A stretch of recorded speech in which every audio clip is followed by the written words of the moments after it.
Hi, 8th grade. So, we've been reading Howl's Moving Castle by Deanna Wynne Jones, and Sophie has just found out that who she thought was Letty was really her sister Martha, and that her two younger sisters have switched. Well, Fanny's entitled to some pleasure after all her hard work bringing us up, Sophie said. I suppose I'll inherit the shop. What a fate, Martha exclaimed. Listen. But at that moment, two empty cake racks were pulled away at the other end of the room, and an apprentice stuck his head through from the back somewhere. I thought I heard your voice, Letty, he said, grinning in the most friendly and flirtatious way. The new baking's just up. Tell them. His head, curly and somewhat floury, disappeared again. Sophie thought he looked like a nice lad. She longed to ask if he was the one Martha really liked, but she didn't get the chance. Martha sprang up in a hurry, still talking. I must get the girls to carry all these through to the shop, she said. Help me with this end of this one. And she dragged out the nearest rack, and Sophie helped her hump it past the door into the roaring busy shop. You must do something about yourself, Sophie, Martha panted as they went. Letty kept saying she didn't know what would happen to you when we weren't around to give you some self-respect, and she was right to be worried. In the shop, Mrs. Cesare seized the rack from them both with massive arms, yelling instructions, and a line of people rushed away past Martha to fetch more. Sophie yelled goodbye and slipped away in the bustle. It did not seem right to take up more of Martha's time. Besides, she wanted to be alone to think.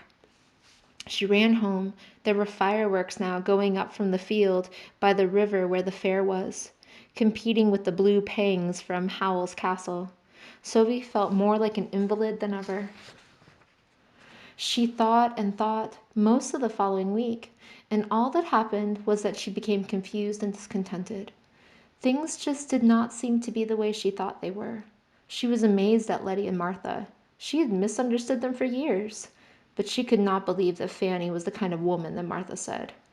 There was a lot of time for thinking because Bessie duly left to be married and Sophie was mostly alone in the shop. Fanny did seem to be out a lot, gadding or not, and trade was slack after May Day. After 3 days, Sophie plucked up courage to ask Fanny, Shouldn't I be earning a wage? Of course, my love, with all you do, Fanny answered warmly, fixing on a rose-trimmed hat in the front shop mirror. We'll see about it as soon as I've done the accounts this evening. And then she went out and did not come back until Sophie had to shut the shop and taken that day's hats through to the house to trim. Sophie at first felt mean to have listened to Martha, but when Fanny did not mention a wage, either that evening or any time later that week, Sophie began to think that maybe Martha had been right.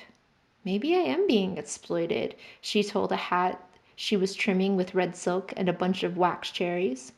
But someone has to do this or there will be no hats to sell. And she finished that hat and started on a stark black and white one, very modish, and quite a new thought came to her. Does it matter if there are no hats to sell? She asked it. She looked around the assembled hats, on stands or waiting in a heap to be trimmed. What good are all you? She asked them. You certainly aren't going to do me a scrap of good. And she was within an ace of leaving the house and setting out to seek her fortune until she remembered that she was the eldest and there was no point. She took up the hat again, sighing. She was still discontented, alone in the shop the next morning, when a very plain young woman customer stormed in, whirling a pleated mushroom bonnet by its ribbons. Look at this, the young lady shrieked. You told me this was the same bonnet that Jane Ferrier was wearing when she met the Count, and you lied. Nothing has happened to me at all. I'm not surprised, Sophie said, before she caught up with herself. If you're fool enough to wear that bonnet with a face like that, you wouldn't have the wit to spot the king himself if he came begging, if he hadn't turned to stone first just at the sight of you. The customer glared. Then she threw the bonnet at Sophie and stormed out of the shop. Sophie carefully crammed the bonnet into the wastebasket, panting rather. The rule was, lose your temper, lose your customer. She had just proven that rule. It troubled her to realize how very enjoyable it had been. Sophie had no time to recover. There was a sound of wheels and horse hooves and a carriage darkened the window. The shop bell clanged, and the grandest customer she'd ever seen sailed in. With a sable wrap drooping from her elbows and diamonds winking all over her dense black dress. Sophie's eyes went to the lady's wide hat first. Real ostrich plume dyed to reflect the pinks and greens and blues winking in the diamonds, and yet still look black. This was a wealthy hat. The lady's face was carefully beautiful. The chestnut brown hair made her seem young, but Sophie's eyes took in the young man who followed the lady in. A slightly formless-faced person with reddish hair, quite well dressed but pale and obviously upset. He stared at Sophie with a kind of beseeching horror.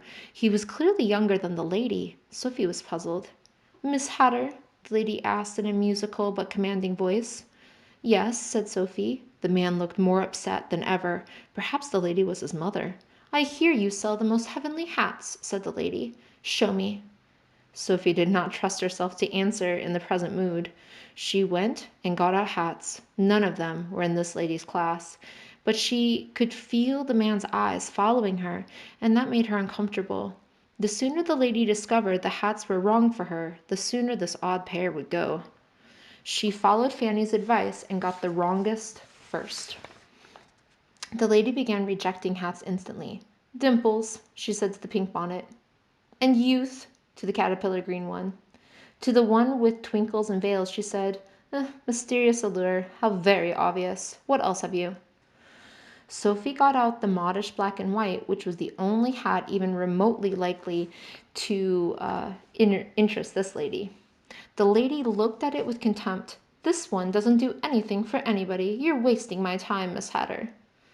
"Only because you came in and asked for hats," Sophie said. "This is only a small hat shop and a small town, madam. Why did you—" Behind the lady, the man gasped and seemed to be trying to signal warningly. "Bothered to come in," Sophie finished, wondering what was going on. "I always bother when someone tries to set themselves against the witch of the waist," said the lady. "I've heard of you, Miss Hatter, and I don't care for your competition or your attitude. I came to put a stop to you. There." And she spread out her hand in a flinging motion towards Sophie's face. "You mean you're the witch of the waist?" Sophie wavered. Her voice seemed to have gone strange with fear and astonishment. "I am," said the lady, "and let that teach you to meddle with things that belong to me." "I don't think I did. There must be some mistake," Sophie croaked. The man was now staring at her in utter horror, though she could not see why. "No mistake, Miss Hatter," said the witch.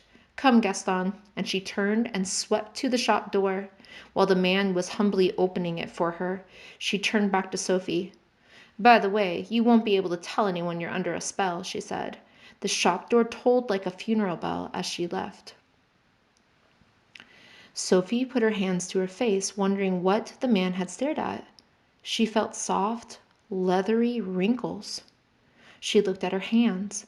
They were wrinkled too and skinny, with large veins in the back and knuckles like knobs. She pulled her gray skirt against her legs and looked down at skinny, decrepit ankles and feet which had made her shoes all knobbly. They were the legs of someone about 90, and they seemed to be real. Sophie got herself to the mirror, found that she had to hobble. The face in the mirror was quite calm because it was what she expected to see. It was the face of a gaunt old woman, withered and brownish, surrounded by wispy white hair. Her own eyes, yellow and watery, stared out at her, looking rather tragic. "Don't worry, you old thing," Sophie said to the face. "You look quite healthy. Besides, this is much more like you really are."